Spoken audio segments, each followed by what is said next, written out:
ก็คือว่าแต่ละสร้างบีบบ่คือกันพี่น้องบีบปุ๊บบางสร้างเขาเจ้าสิบีบแบบนี้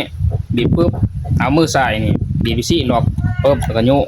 ซี่พี่น้องปาปุ๊บบีบปุ๊บเอามือที่สี่ล็อกที่สี่บีบที่สี่พี่น้องมันซ่าเฮาพี่น้อง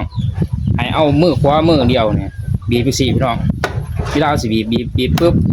เต็กเข้าอีกสี่ไปเลยนี่ในเวลาเฮาสิปะบีบป๊อกมันก็ดูดนี่ปุ๊บที่สี่พี่น้องนี่เห็นบ่มาเบิ่งไกลๆพี่น้อง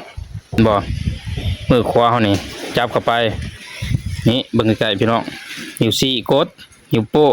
เต็กเข้าปะนิ้วซี่ล็อกเรียบร้อยปะปุ๊บนี่เห็นบ่บีบจักซี่นี่เป็นแนวทางมันพี่น้องบีบนี่เต็กเข้าแบบนี้มันก็อยู่นี่คือว่าใส่มือเดียวเนาะบ่ใส่สองมือคลิปนี้ถ้ามีประโยชน์ก็อย่าลืมฝากเป็นกำลังใจให้เบาปนสั่งใหม่นะหรือว่าฝากติดตามไปปัญหาคลิปหน้ามีเคล็ดลับแบบไรเสียเอาลงให้พี่น้องได้เบิ่งขอบใจพี่น้อง